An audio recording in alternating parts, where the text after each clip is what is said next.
प्यारे बच्चों, आज विज्ञान विषय कक्षा 6 का दूसरा पाठ भोजन के घटक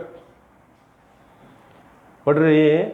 इससे पहले हम जान चुके हैं कि हमारा जो भोजन है वो विभिन्न अवयवों से मिलकर बना होता है, जिसमें कार्बोहाइड्रेट, प्रोटीन, वसा, विटामिन और खनिज लवण सम्मिलित हैं। हम अपना भोजन खाते हैं तो हम किस प्रकार जांच सकते हैं कि हम जो भोजन खा रहे हैं उस भोजन में कौन से अवयव उपस्थित हैं।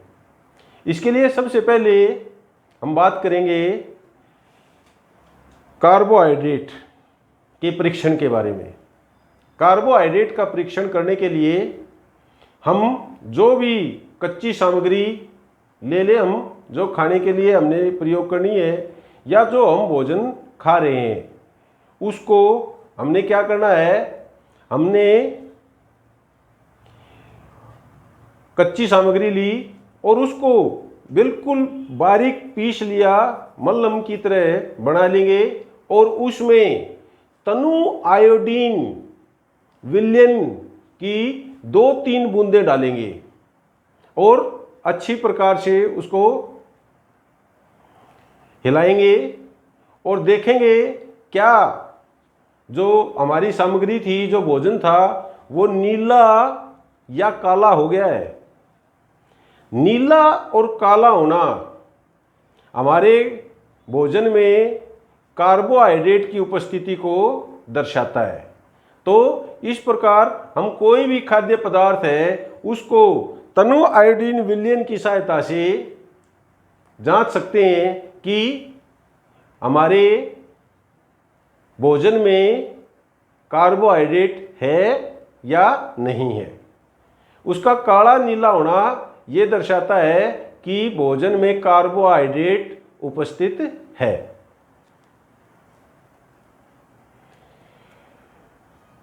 कार्बोहाइड्रेट की जांच के बाद हम अगर भोजन में प्रोटीन का परीक्षण करना चाहते हैं कि जो हम भोजन खा रहे हैं उसमें प्रोटीन उपस्थित है, उसका परीक्षण करना है, तो उसके लिए हम क्या करेंगे कि पहले हम भोजन को बहुत ही बारीक चूर्ण बना लेंगे या पेस्ट बना लेंगे।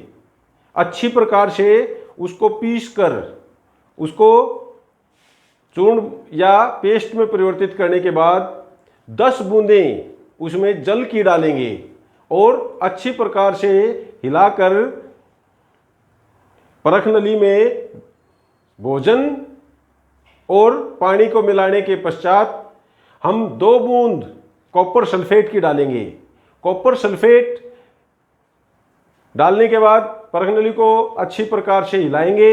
उसके पश्चात 10 बूंदें कास्टिक सोडा डालेंगे और कुछ समय के लिए उसको हिलाएंगे ताकि वो जो सारे हमने रसायन डाले हैं वो अच्छी प्रकार से परख नली में भोजन के साथ क्रिया कर पाएं। और उसके कुछ समय के बाद हम परख नली को जांचेंगे। अगर परख नली का जो भोज्य पदार्थ है जो हमने डाला हुआ है उसका रंग बैंगनी हो जाए तो यह हमें बताता है कि जो हमारा भोज्य है, जो हमारा खाना है, जो हमने पदार्थ परख नली में डाला हुआ है उसमें प्रोटीन की मात्रा है, उसमें प्रोटीन उपस्थित है। तो ये प्रोटीन का परीक्षण हो गया है। अब हम आगे वसा का परीक्षण करेंगे।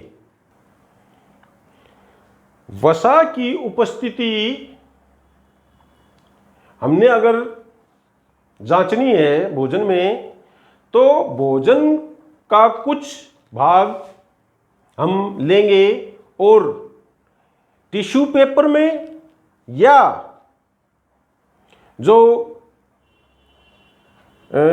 हम कहेंगे कि सामान्य पेपर में भी हम उसका प्रयोग कर सकते हैं।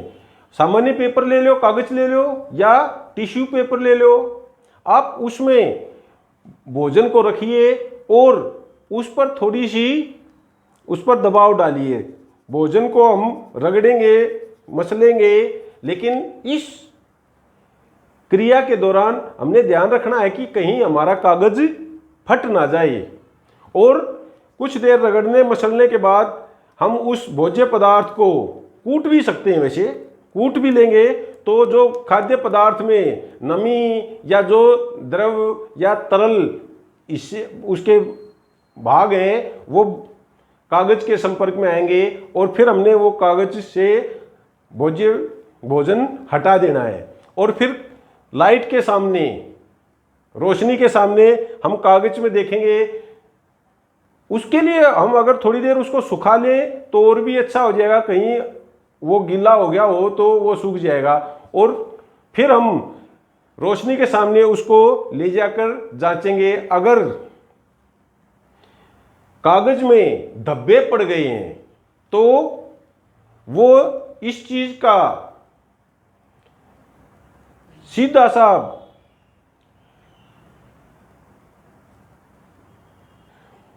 वो परिणाम हमें, अगर उस पर धब्बे पड़े हुए हैं, तेलीय धब्बे या चिकनाहट उस पे कागज पे आ गई है, तो वो इस तरफ इंगित करता है कि हमारे भोजन में वसा उपस्थित है।